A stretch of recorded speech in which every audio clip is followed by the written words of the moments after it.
Welcome to Insights at the Edge, produced by Sounds True. My name's Tami Simon. I'm the founder of Sounds True, and I'd love to take a moment to introduce you to the new Sounds True Foundation. The Sounds True Foundation is dedicated to creating a wiser and kinder world by making transformational education widely available. We want everyone to have access to transformational tools such as mindfulness, emotional awareness, and self-compassion, regardless of financial, social, or physical challenges. The Sounds True Foundation is a nonprofit dedicated to providing these transformational tools to communities in need, including at-risk youth, prisoners, veterans, and those in developing countries. If you'd like to learn more or feel inspired to become a supporter, please visit SoundsTrueFoundation.org. You're listening to Insights at the Edge. Today, my guest is Light Watkins. Light Watkins has been a meditation and spiritual teacher for more than 20 years. He's the author of The Inner Gym, and he hosts a weekly podcast about hope called At the End of the Tunnel. Light became nomadic in 2018 and now travels the world giving talks on happiness, mindfulness, inspiration, and meditation. With Sounds True, Light Watkins has written a new book. It's called Knowing Where to Look, 108 Daily Doses of Inspiration. Light Watkins is a leader. Listen to him describe the leaps of faith that he takes in order to follow his heart, and in so doing, inspires us to do the same. Here's my inspiring conversation with Light Watkins.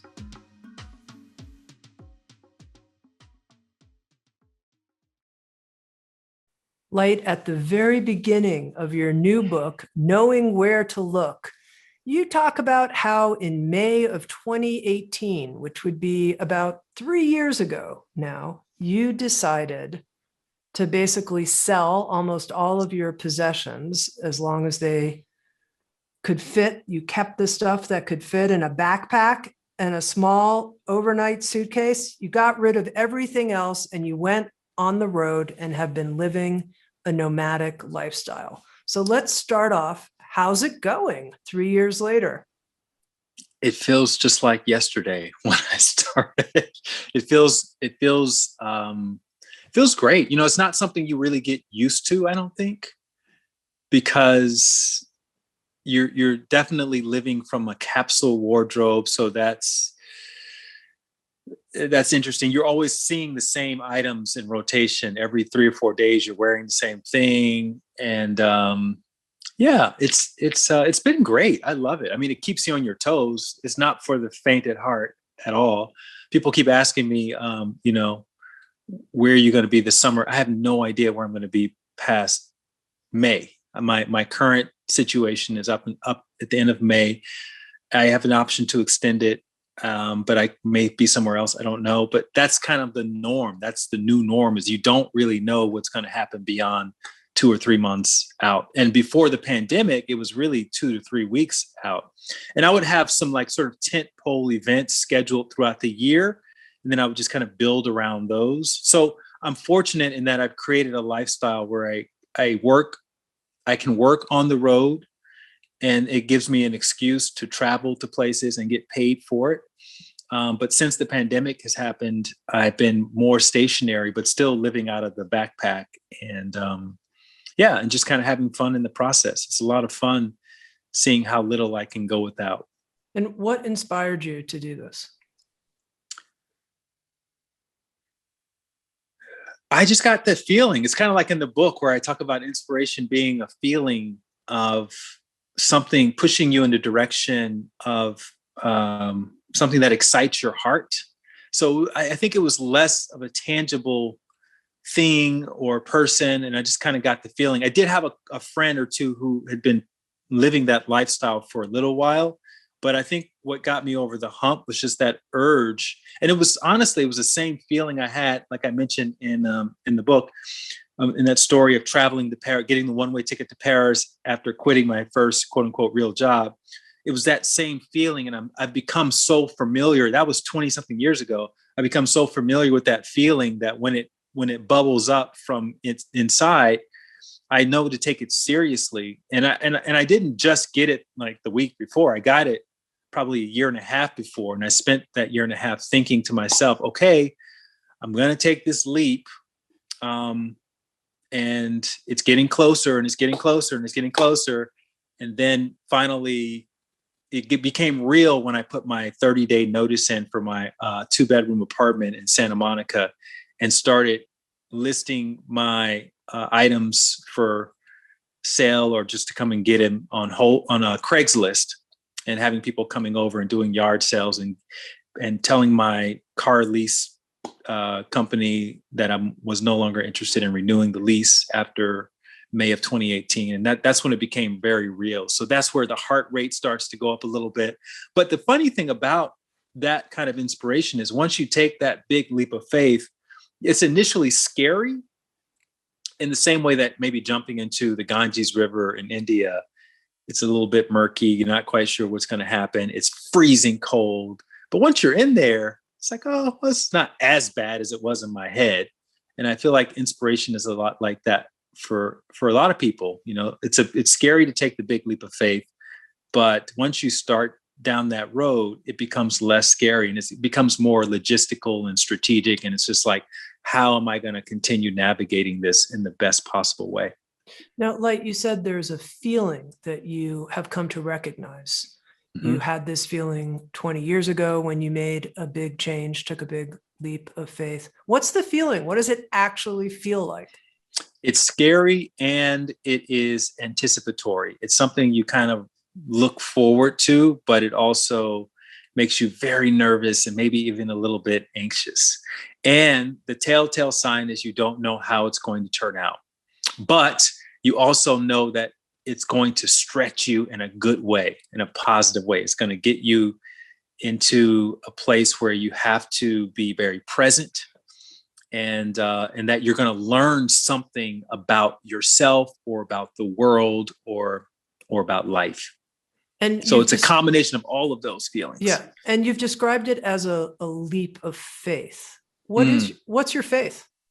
Well, the faith part is you just don't know how it's going to turn out. So it can apply to any religion or any spirituality or any of that kind of stuff. But my personal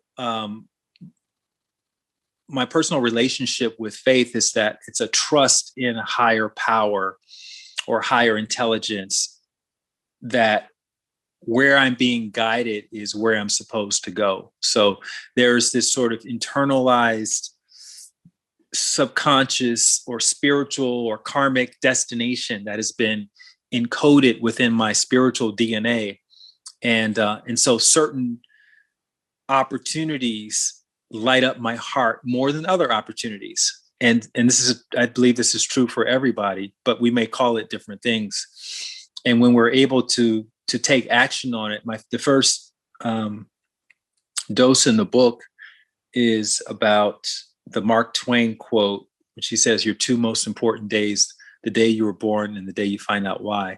And I said a third day that's also probably most important is the day you take action on your why. So when you build up enough courage to take the action step, that's where the pieces start to sort of fall into place. And you understand, oh, that's why I was in that traumatic situation 10 years ago. It was preparing me for this thing that I'm experiencing now. That's why I was forced to drop out of college and get a job at the car wash. It was preparing me to navigate the situation that I'm in now. So you start to connect the dots in hindsight. And I think that's what solidifies your life calling or your purpose. Specifically, when I'm thinking of the leap of faith that you took to become a nomad. So here's what I'm curious about. There's several things I'm curious about. When I think of like giving away a lot of my possessions, selling a lot of my possessions, turning in the lease on my car, I hear voices in my head that say, this is really stupid, Tami. And for me, it might be, but that's okay. I'm not inspired to do it. But I'm just wondering, did you hear voices like that said, Light, what the heck are you doing? You're just going to have to buy all this stuff again, and it's going to cost you a lot more when you go to replace it. And did you have anything like that was questioning your decision? So the point I make in the book is that this wasn't my first nomadic adventure. This is actually my third. So it wasn't my first rodeo. So I kind of understand, I have an understanding of those mechanics. So to answer your question, no, I wasn't afraid of those things.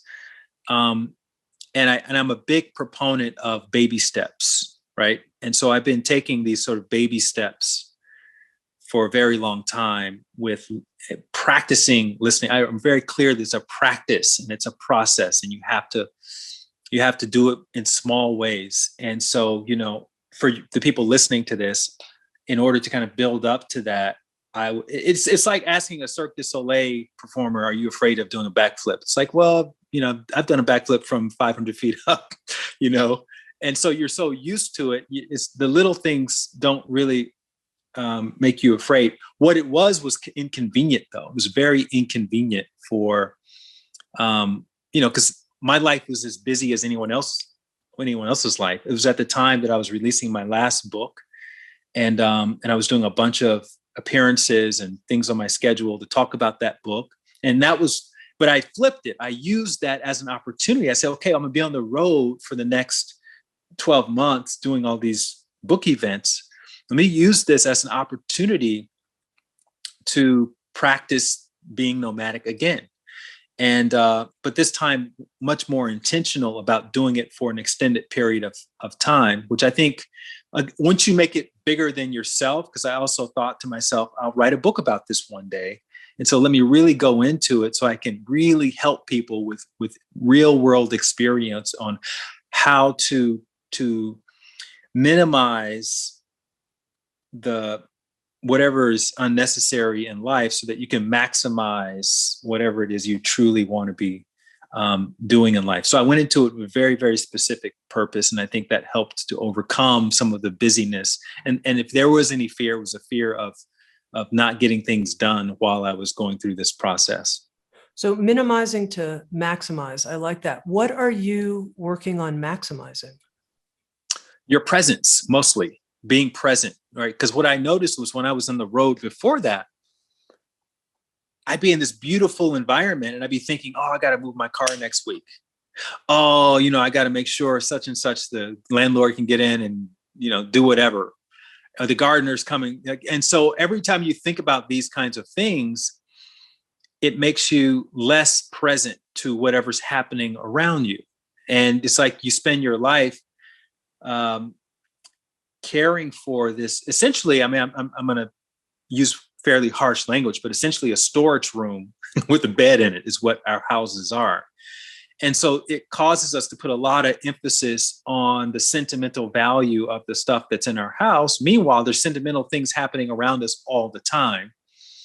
And really that sentiment can come with you anywhere you go. So it was kind of a simulation of putting myself in that space, in that internal space, and just to see it was an experiment. I didn't know what was going to happen. I didn't know if I was going to miss all of my stuff. I didn't know if I was going to crave that same level of stability. And honestly, I haven't. It's been wonderful. It's been probably I haven't missed anything. It's just like, I lived in New York for 7 years and that was wonderful.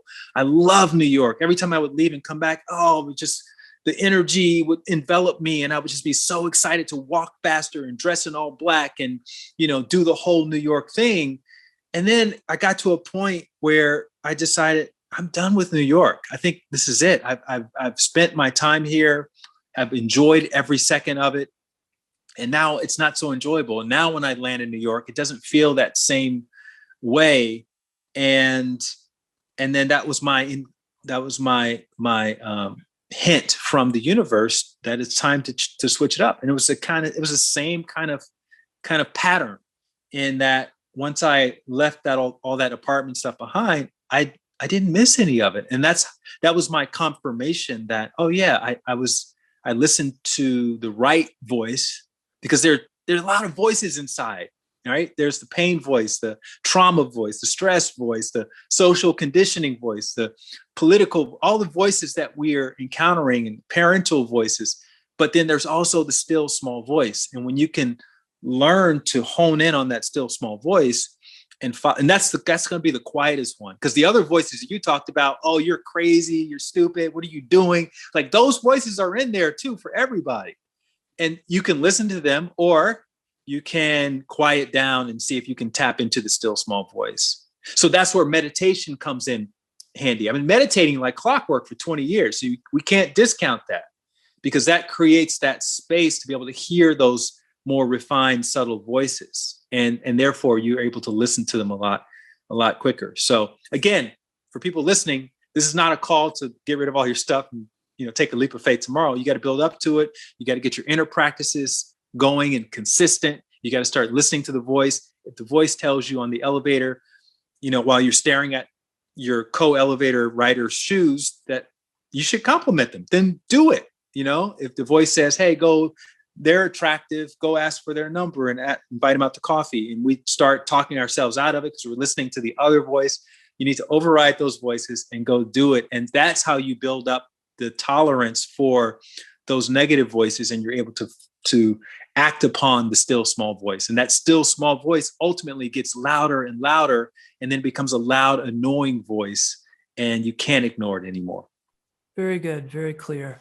There are so many quotes from Knowing Where to Look that are memorable, that are the kinds of things you want to write down and, stick on your wall someplace. But here's one I really liked. And it was about bravery. And you write, bravery isn't about being fearless. It's about loyalty to yourself. And I thought that was so powerful. And I wanted to hear you say more about the type of loyalty you're talking about. Yeah. So just using an example that I think everybody is familiar with, your GPS, right? The reason why we enter in a destination on our GPS is because we're not quite sure how to get to this place, or what the most efficient way to get to the place is. But that doesn't lock us into that particular route. It just maps it out for us, and it gives us cues and prompts on how to get there most efficiently, and how to avoid the traffic, and how to, there's an accident on such and such freeway, and et cetera, et cetera. So we have free range. We have full freedom to take any route we want. We can even go in the opposite direction, but that doesn't stop the GPS from saying, oh, you want to make a left here at the next corner, or if we miss that corner, okay, go up another 2 miles, make a left. Like, it's going to keep rerouting us back to the destination. And when I'm talking about being loyal, it's being loyal to your heart. So your heart is that GPS. The destination has been encoded in your spiritual DNA. And that's why you feel charmed or called to go to architecture school instead of marine biology school, because there's something in that direction of architecture school that is a part of that routing towards your destination, whatever that is. That's why some people are called to have 10 kids, and some people don't want to have any kids. That's why some people want to have snakes, or some people want to have pugs, right? Whatever your thing is, whether it's playing video games or helping the homeless, that daily dose is really saying, be loyal to that, because that's not coming from you. You would do that anyway. You would do that if nobody was watching, and that's how it's a milestone along that route towards your karmic destination. And if you listen to whatever you're passing by saying, hey, don't go this way, no, your GPS has the most accurate information around where you're going. The person on the side of the road telling you to go back, they don't know where you're going. Only your heart knows where you're going. So you be benefiting yourself the most by being loyal to that. All right, Light, now I'm going to be a little confessional with you. There are sometimes these things that I recognize the truth and value in them. And yet there's a part of me that's also like, oh, really? Is this a bunch of kind of like woo-woo nonsense? Both happen at the same time for me. And it's probably why I've been hosting Insights at the Edge for so long, is that I have the kind of personality that sees things that way. But here's one of them. When people talk about the synchronicities on their path and how, this person showed up and then this person, and it all confirmed and it all worked out. And there's a part of me thinks, yeah, that's how it works. When you're in the flow, all these synchronicities happen. And then another part of me think, oh, here's one more magical thinking person who's projecting synchronicities to justify the way that they're going. And you tell stories in the book that are beautiful stories of synchronicity. And I'm wondering how you view this, because I have a sense that it's safe to ask you this question that comes from both sides of myself, if you will. I'll tell you, I can top that actually, because I have one that bugs me, which is the manifestation conversation, right? Like, oh, manifest abundance, manifest this, manifest that. And my question is, when are we not manifesting? Because if that's true, that if we can project our mind or our vision onto something and it sprouts forth, then it's also got to be true for when we're unintentionally projecting our thoughts onto a situation. And if something bad or negative comes from that, then that's also a part of the manifestation principle. But I will say that in my understanding of things and in my direct experience, it's all synchronistic in the sense that it's all connected to our path. So even if it's something that feels detached or random, our path is not contingent upon us being aware that we're on a path. This is the point. So we can be in a situation that feels completely unconnected, disconnected from whatever we feel like should be happening, and yet we're still on our path. And we all, and you with all the biographies and memoirs you've published, it's really easy for anybody to go back in history and see, oh, if that hadn't happened, this wouldn't have happened, and that wouldn't have happened, and X, Y, Z. And you can kind of, you can see a breadcrumb trail all the way up to that whatever the success or whatever that moment was in someone's life where they felt like they found themselves. They became self-realized, as they say over in Eastern philosophy, right? But when you're in it, as Steve Jobs eloquently noted, you can't connect the dots moving forward. So I think that inability to discern whether or not there is such thing as synchronicity or coincidence or serendipity or, any of the manifestation, I think that's a part of this, that's encoded in the system. And that's to make things a little bit more interesting and to make the idea of a leap of faith more potent, right? If there's a hack where you can know that the net is going to appear, it's not as interesting to take a leap of faith. Everybody would do it. So what's the point, right? But the idea, it's like a kid going through the little house of mirrors or something like that. Like the fact that you don't know how to get out, but an adult, there's a way out. We know there's a way out, the fun is finding the way out, right? And I feel like life is like that to an extent. It's kind of encoded from whatever that higher intelligence is, which is probably us. It's a way to make life that much more interesting. So I don't have the definitive answer, but I like it. I like that we're asking these questions, at the highest level of being in this space, this space of talking about spirituality and we don't know. Nobody really knows definitively what is going on. And I think I like that. I like that we're even talking about it. Yeah, and as you made this beautiful comparison, I liked it, to a Cirque du Soleil person who's doing a backflip from 500 feet and saying, "I've done." So here you are. You're someone who takes these leaps of faith, and you have.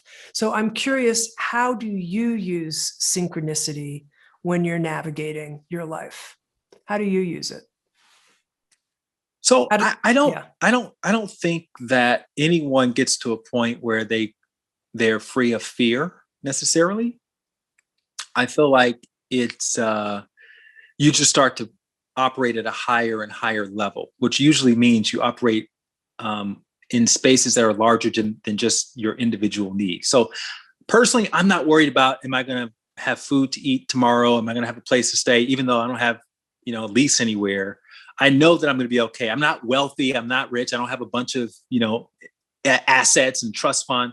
I don't have that stuff, but I have trust that if I keep doing what I'm feeling called to do, that all of my needs will be met. And so, and then also I know that I have a platform and I have relationships that give me an opportunity to tell my story. I can tell my own story, and then I have relationships such as with Sounds True that allow me to tell my story on a wide basis, and that can inspire other people. So I think about all of that when I'm making decisions, and experimenting, because for me, it's very much still an experiment. That if it works out, or if I can dissect my experience in a way that brings some value to me, and I share that with other people, then other people will have more trust or more faith. So it's very much, I'm taking a leadership position and seeing my life as I'm like the mad scientist out here trying things out on myself and on my own life, not so that anyone can emulate everything that I'm doing, but so that people can look at what I'm doing and I can hopefully explain it simply and intelligently enough that they can cherry pick whatever they want, whatever smaller scale experiments they want to try, and then hopefully work up from there. That's kind of how I see my own role in all of this. Well, first of all, you are a leader, Light, and I want to thank you for that. And thank you for the loyalty you're showing to your own heart and path and the way you're doing it. And I noticed right here in this conversation, you inspired me to question, what is real security? What is security? And the ideas I have about security. So that's powerful. So thank you.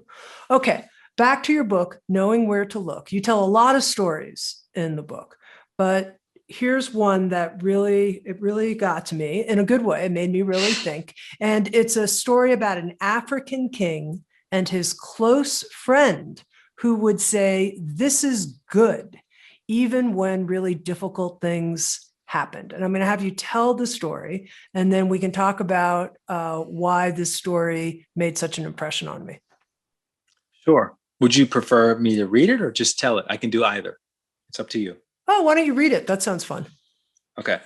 Because it's if I tell it, I can kind of drag it on, but if I read it, it's very succinct. All right, this is good.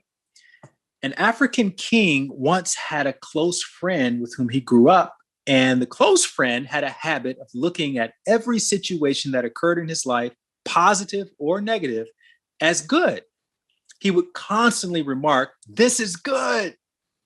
Well, one day the king and his friend went on a hunting expedition, and it was the friend's job to load the rifles. And the friend had apparently loaded one of the guns incorrectly, because when the king pulled the trigger, it backfired and blew off his thumb.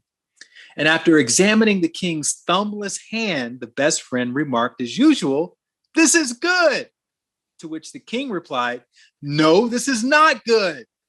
And in a fit of anger, the king had his close friend thrown in jail. About a year later, the king was out hunting in an area known to be inhabited by cannibals. And he ended up being captured and bound. And as the cannibals began preparing the king to eat, one of them noticed that he was missing his right thumb. Being superstitious, they never ate anyone who was less than whole, so they set him free. And as he returned home, the king realized that his dear friend was right after all. Getting his thumb accidentally blown off was indeed a good thing. He immediately freed his old friend from prison, apologizing profusely and telling him all that happened with the cannibals. "I'm so sorry for sending you to jail for all this time," he said remorsefully. "It wasn't right for me to do that, and I hope that someday you can forgive me." No, his friend interrupted. "This is very good." And the king snapped, "This is not good. You have to stop saying that. This is not good. How could sending my best friend to jail for 1 year possibly be good?" And the best friend said, "No, it is good, because if I hadn't been in jail, I would have been in the cannibal village with you." All right, then. So the reason I love this story so much is I very much relate to the character of the king in this story, saying, "What? Stop saying this is good. This is not good." I very much relate to that. And in fact, often, when I know people who will say to me, "This is good," I'm like, "Oh, come on, please shut up. Just shut up." So how do you avoid falling into a sort of Pollyanna pitfall, but at the same time appreciate the truth of this story? It really just comes down, I think it comes down to accumulated experience with it, combined with keeping the camera rolling, because you won't understand why it's good, maybe not until the end of your life, maybe not until you transition to the next dimension, and you'll be able to look back and see how all the dots connected. So, for myself, that's where faith comes in. That's where trusting comes in. And unfortunately, you can't get around that, because when you really get granular about it, there's nothing that we control. There's nothing that we can predict, right? Nobody predicted the pandemic of 2020 and that the whole global economy was going to shut down. Not even the most spiritual people knew that that was going to happen. So evidently, there's a whole aspect of life that's completely out of our control. And I find in my experience that the more I can embrace that aspect of life, the more I can see the silver lining in the moment-to-moment instances that may not line up with my preferences, and be okay with it. I was actually having a conversation with my brother earlier today, and I was kind of being silly when I said this, but there's some truth to it. I said, I think the key to happiness is just to have lower expectations. And if anything, you'll be pleasantly surprised all the time, because things just don't happen the way you want them to. But if your expectations for life being perfectly aligned with your preferences are fairly low, and your ability to adapt to change is fairly high, which I attribute my meditation practice with, then I think you will end up converting most of your experiences to something positive, some sort of opportunity.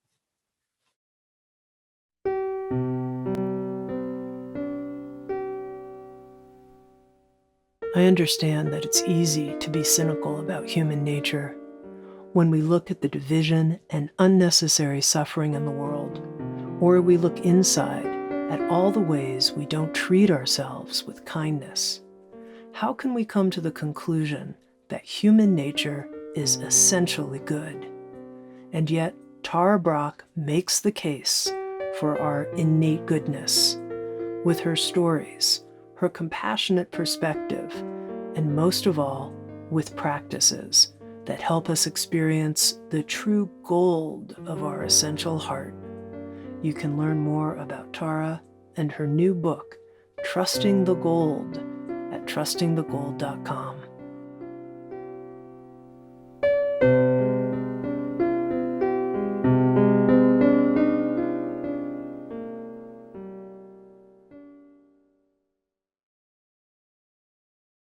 Now, you've mentioned a couple of times your meditation practice and that you've been meditating now for something like 2 decades and are a meditation teacher. Tell me a little bit about how you made the decision to become a meditation teacher, how that opened up for you as a path for you. Sure. And I have one of the doses actually launches off into that story. It's called Wiggle Room, for those of you all who have the book. If you want to read it in more detail. But long story short, I was curious about meditation because I had been practicing yoga. I was curious about yoga because I saw some pretty women going into a yoga class one day, and I followed them in there to see what was going on, and got hooked on the practice. And then, heard about meditation. And this is in my mid-20s. And in my late 20s, I crossed paths with a meditation teacher, someone who properly works with people over the span of many days, weeks, and months, and gets them into a state of self-sufficiency with their practice. And he learned it in India from his teacher. And so the roots of it go all the way back, I think it's 2,000 or 3,000 years, to a guy by the name of Shankaracharya, whose whole deal was everything is connected. So, and the way you transcend the intellectual understanding of that is you have to have a sensual experience of it. So he devised this style of meditation that gets you away from your surface mind, where we tend to intellectualize things, and into your settled mind or your heart, where you feel things. You can feel them without being aware that you're feeling them. But when you come out of the meditation practice after 15 or 20 minutes, you have a greater sense of connectivity to whatever's around you. And so, yeah, I started meditating in this way, and I was like a fish to water. It was everything I had hoped for and more. And then after a few years, he invited myself and some of his proteges to India to train us to become teachers. And I came back after a few months and started teaching meditation from my 1-bedroom apartment in West Hollywood, California. And turns out I wasn't so bad at it, because I had been teaching yoga for a few years prior to that. And I felt like a complete sham, a complete fraud at the front of my yoga classes. You know, I could do the whole soft voice. Okay, now let go of your this and observe that and witness. But inside, I didn't feel any of that. And it was like the emperor's new clothes. But now that I had the actual experience of what people call samadhi or nirvana or oneness, I was speaking from a place of authenticity, and I could speak to the objections that most people have when they first start off, which is, I have a monkey mind. This is too busy, and that's too, chaotic. And I could help talk people down off the ledge with their meditation practice and get them to a point where they actually started enjoying it. And that just kind of spread from there, started traveling all over the world and writing books. And here we are. So let's talk to that person who says, I have a monkey mind. I know I'm supposed to meditate. I'd be more in touch with my intuition and my feeling if I did, but it's never really worked for me. Light, it's never really worked for me. Can you help me?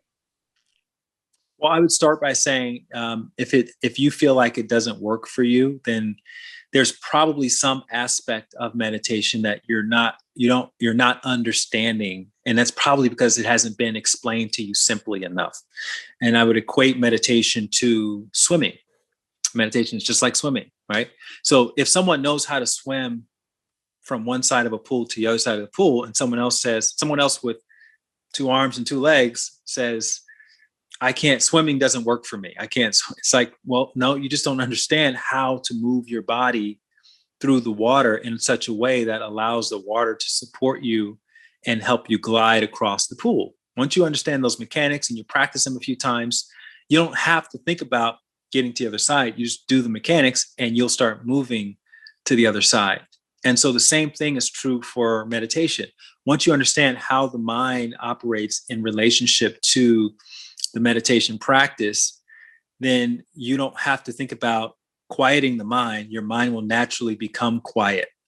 And it's the same concept of, what you resist persists. Most people go into the practice trying to force something to happen, trying to quiet the mind, and that ends up giving you the opposite of what you ultimately want, which is a loud, busy, chaotic mind.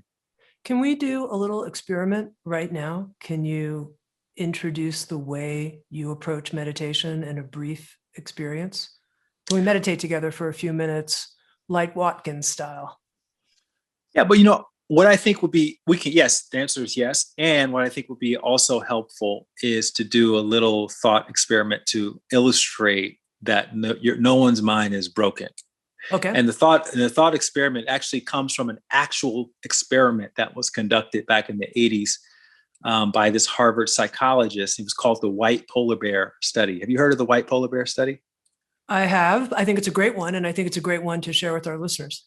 Yeah. So the way the study went was this person had a room full of students, and he had little bells set up in front of each student.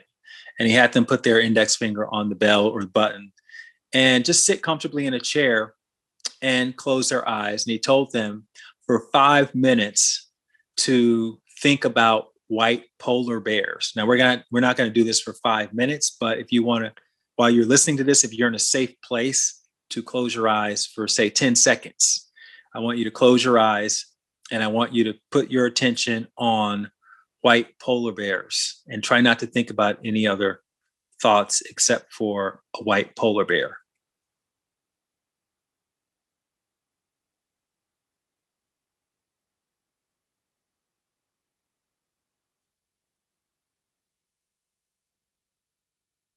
And then open your eyes.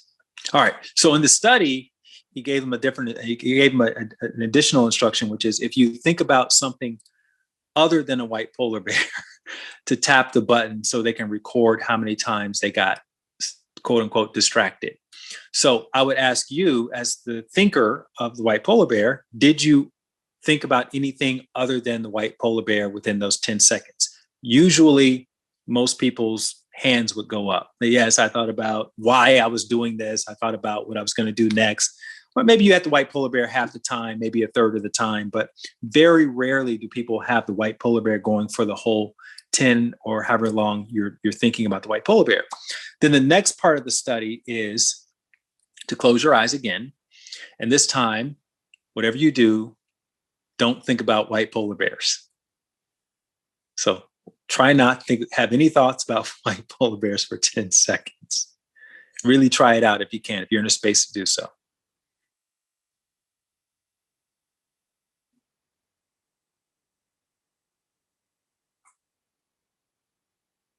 And then open your eyes.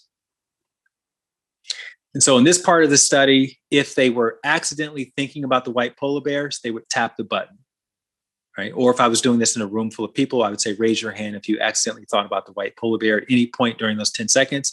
Usually everybody's hand goes up.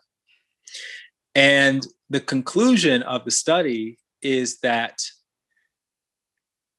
when you're not supposed to be thinking about the white polar bear, people thought about them 2 or 3 times more than when you were specifically instructed to focus on the white polar bear. People thought about them more than when they weren't supposed to be doing it than they were when they were supposed to be doing it. And what this demonstrates is the nature of the mind, right? In other words, you can't suppress your thoughts. If you try to not think about something, you'll think about it more than if you just let the mind be natural. And so what I teach people how to do, and we can do this if you want for a few minutes, is to just let the mind roam free. And what happens is if you don't try to control the mind at all, it'll naturally, after a few minutes, start to become more settled. Settled does not mean quiet. It means it becomes less distracting, right? And you may find yourself dipping into little gaps where you're not thinking. So let's try it out. Let's, again, sit comfortably. You don't need to have your back straight for this. Let's close our eyes. Let's take a deep breath in.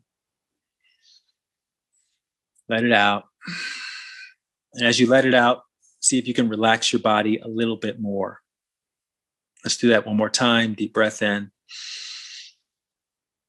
And as you release, relax your body a little bit more. Even if your shoulders slump a little bit, that's totally fine. Even if your chin drops a little bit. Let's do one more time just for the road. Deep breath in and release. Now let your breathing be completely natural. And I invite you to just very, very innocently notice your breathing. That means no breath control. You're just literally noticing the fact that you are breathing. And what's going to happen at some point is your mind is going to drift away from you noticing that you're breathing to something completely unrelated.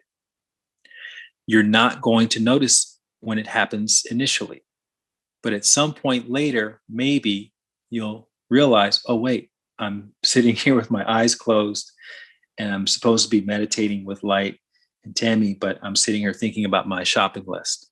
So at that point, this is really important. Do not overreact. Do not feel shameful. Do not feel like you did anything wrong. All you're going to do is very, very nonchalantly begin to notice your breathing again. And that's it. That's the whole technique. So we're going to practice that in silence for a couple of minutes just to give it a test drive and see how it goes. Sounds good.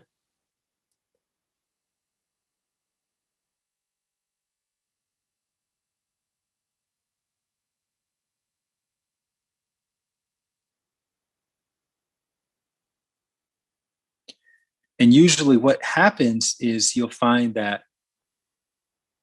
your mind will drift most of the time.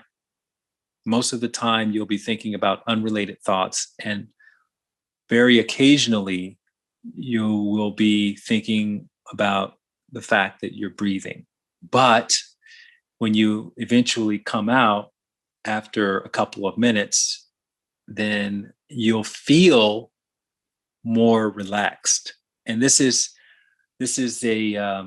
a way to initiate what's called the relaxation response, which is one of the primary effects that meditation can have on your nervous system. And the doctor who initially researched this said that in his estimation, being in the relaxation response for 10 or 20 minutes can be more restful for the body than sleeping for those same 10 or 20 minutes. So you get 2 to 3 times more rest in your body during the meditation. It doesn't replace the sleep, it's just supplements the sleep. So if your eyes are closed, you can slowly open your eyes. But that's essentially how it works. You can do it anytime on your own. You don't need someone to guide you through it. You just literally close your eyes, take a few deep breaths, and start noticing your natural breathing.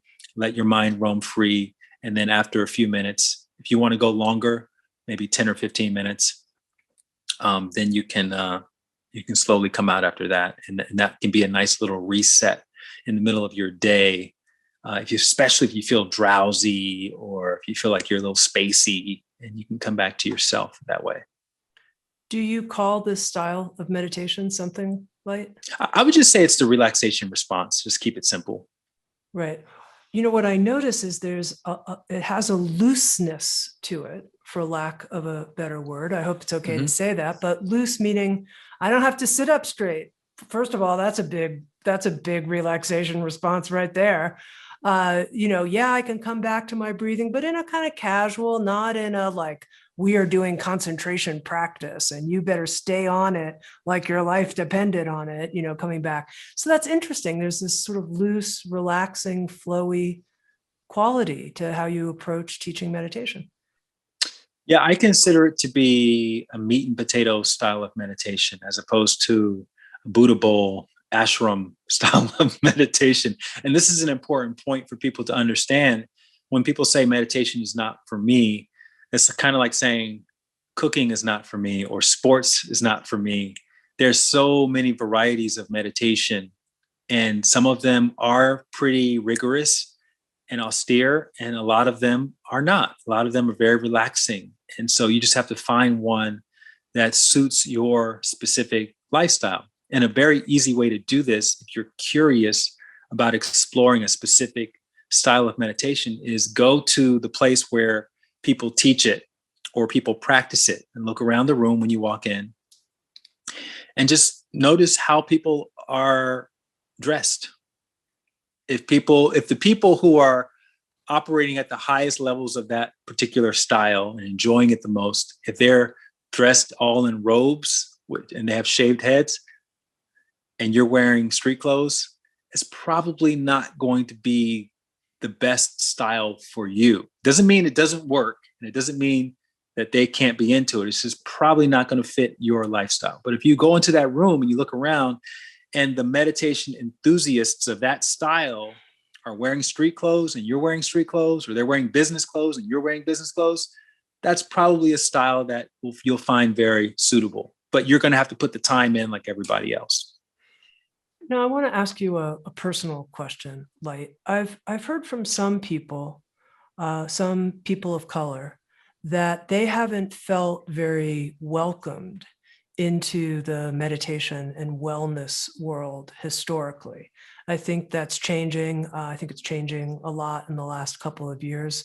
And I'd be curious to know more from you as a Black man, what it was like to enter the world of Indian style meditation and become a teacher. I think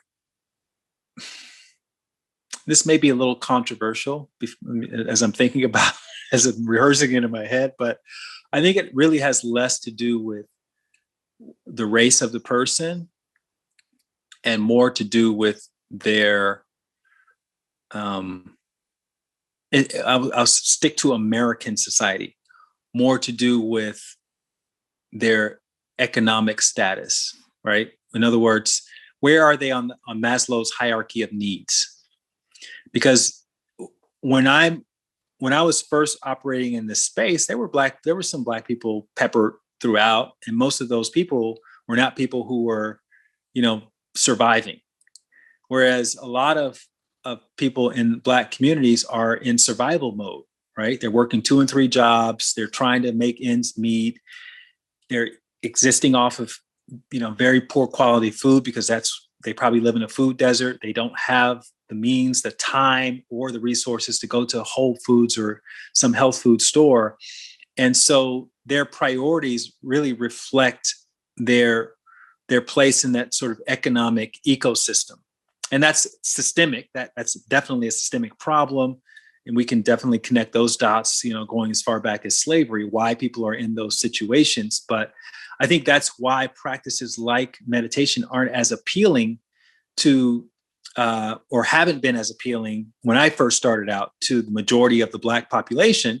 Whereas people who don't have those same concerns and who regularly go to health food stores and yoga classes, it seems like a natural extension of what they're already doing because they are operating at the self-actualization level of Maslow's hierarchy.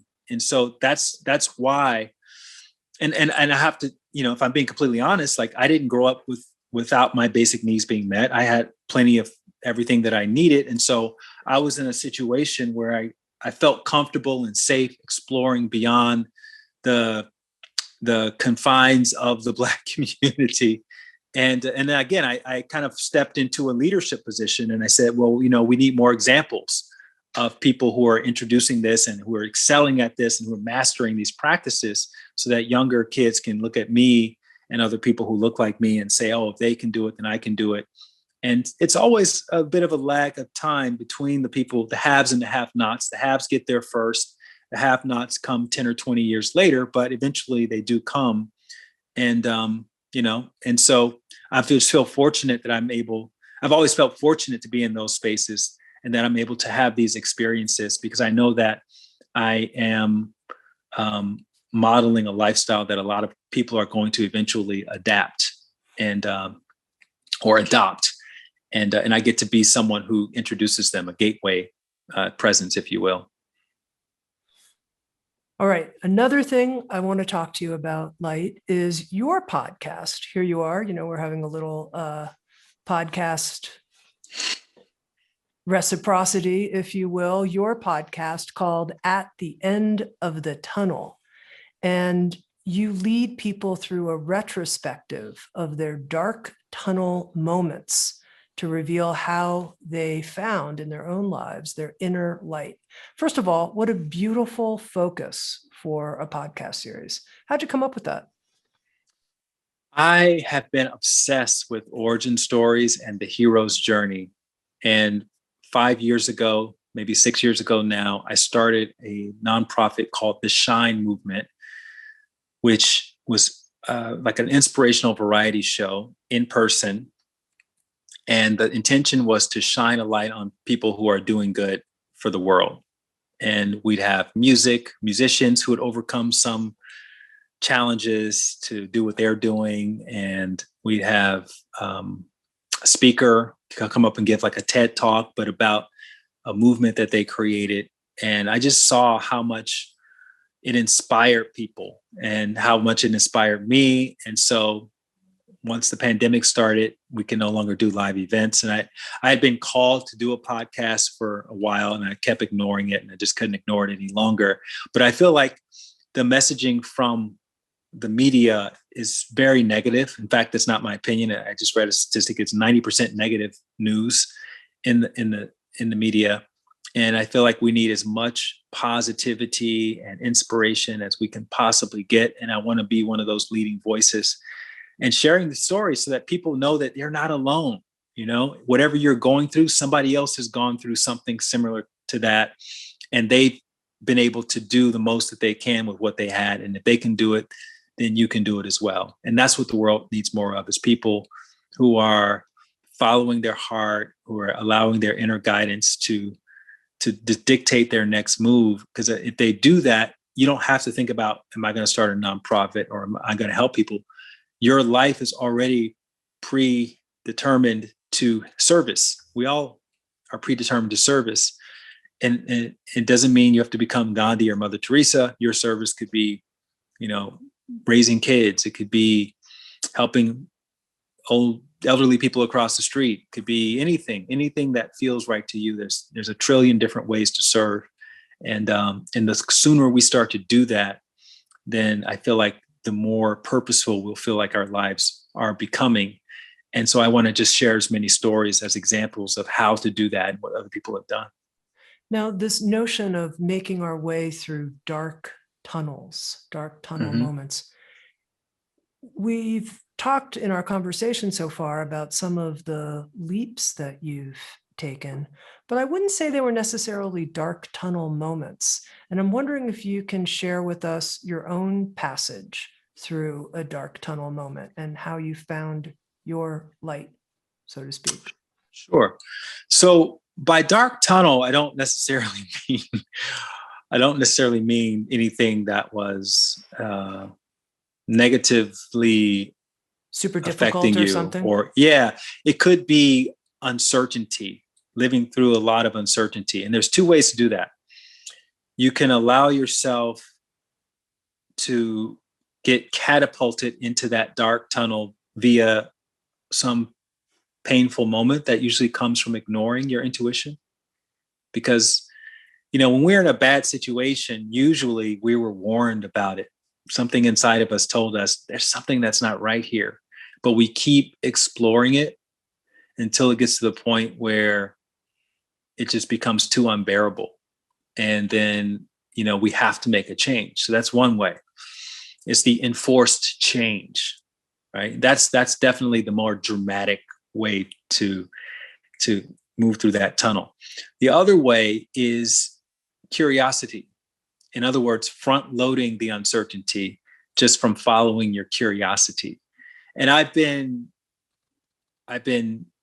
consciously following that now for many years, and consciously following that for a while. I'll share a little story of my childhood. When I was a kid, I remember being 9 or 10 years old. And one afternoon, I have 3 brothers. My parents were together, so very, very fortunate and stable household. But one afternoon, I just felt like, you know what, there's just too many people around. I got to get some space. I need my own space. And I shared a room with my brother, so I never had that space. And I decided I'm going to go for a walk. You know, as a kid, you have like your known universe, which is probably maybe a 5 or 10 block radius. As these are the places my aunt lives here, my grandmother there. So I walk here, I ride my bike there. Well, I got to the edge of my known universe on my little walk. And something inside of me just said, just keep going, keep walking. And so I kept walking and I kept walking. And next thing you know, maybe an hour later, I'm miles away. I'm at this shopping center that I'd only been to a few times with my mom, driving there. And I was actually pretty excited that I could walk there, that it was accessible just through walking. And this is before cell phone. I grew up in the 70s, so it was before cell phones and apps and all that kind of stuff. So I had some quarters in my pocket, and I went to a payphone and I called my mom from this shopping center, and I told her. She goes, "Where are you?" And I said, oh, I'm at such and such shopping center. And she freaks out. She goes, how did you get there? I said, I walked here. I just kept walking. And she just couldn't understand why I would do something like that. And that made me even more excited about it, because it was like I broke out of this comfort zone for her and for myself. But it was a clue into how you could simulate that in the future. And so I would do similar types of experiments throughout my life, such as, I remember in college, I had this paid position working at the university that you had to audition for and interview for. And, you had a great parking space and all that. And I was just a junior. Normally seniors get it. And so I did a great job at it. And then naturally, you're expected to go on and take the same position as a senior, because you don't have to re-audition and interview for it. And I chose not to do it, just because I wanted to see what it was like to give up something that's very valuable, right? And I ended up having this amazing senior year and working in Capitol Hill and doing all these wonderful things. I never regretted that decision. But I know that, as I got older, I saw how tightly people, hold on to those valuable positions because they think it's not going to come again. And again, I don't know why I felt inclined to take on these types of experiments, but it really did help me in a cumulative way in just being present and always challenging convention wherever I found it. And I feel like, going nomadic 2 years before the pandemic, I didn't care about quarantine. Quarantine was my life. I already knew how to sit in a room by myself for a long period of time, and how to get by with less and all of that. So I felt like I simulated it already. So by the time it came, I was able to then launch my podcast and finish writing this book and do all these other things that I didn't have time for because I had been traveling around and doing the whole nomadic thing. So it's kind of a cool way. I think following your heart, whoever you are listening to this, following your heart is a cool way to kind of stay ahead of the curve of when that change finally comes. You're already ready for it because that's encoded in your DNA. I have one final thing I want to talk to you about, Light, that I was encouraged to ask you about from reading Knowing Where to Look. And it's a section that you write about called Everything at Once. And you write, I believe that everything is happening all at once, and we have the power to inspire our past and future selves. And I thought to myself, I definitely want to inspire my future self. And my poor past self, I think it would be great to throw some healing at my poor past self. How do we do this? How do we have the power? What do we do to inspire our past and future selves? So the setup for that piece was I was in a cafe in Southern California ordering some food, and the person taking my order recognized me as the author of my first book that he was reading at the time. And he was really into the book and he found it very helpful. And on my way home from the cafe, I was starting to think back to years before when I was sitting on the couch in my apartment, struggling to write this book and finish the book. And how sometimes when we are in the middle of something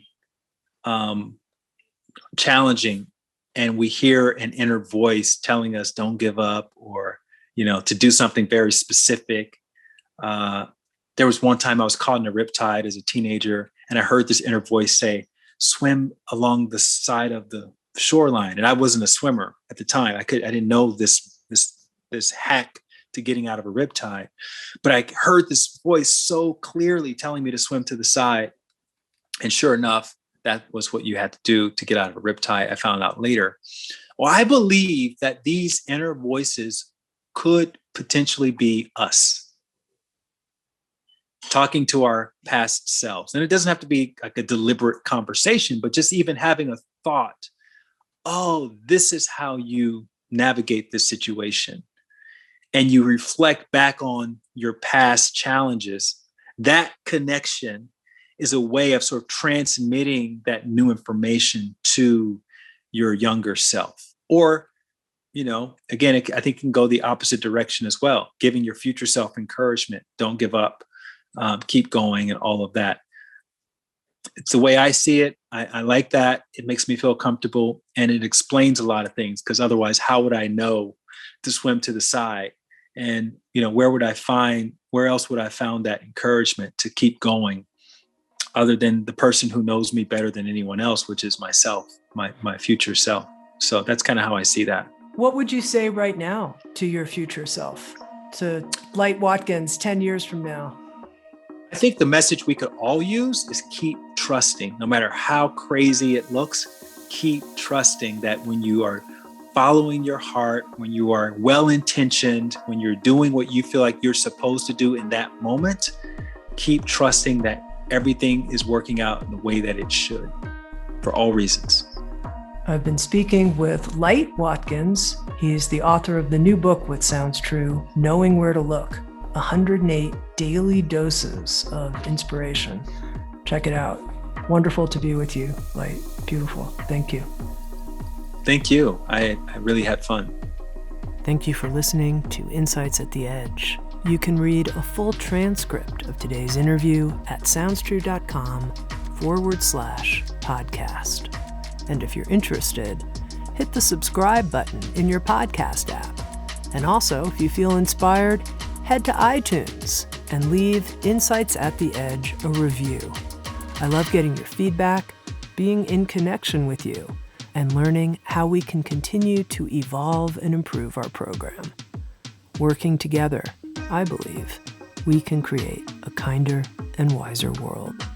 SoundsTrue.com, waking up the world.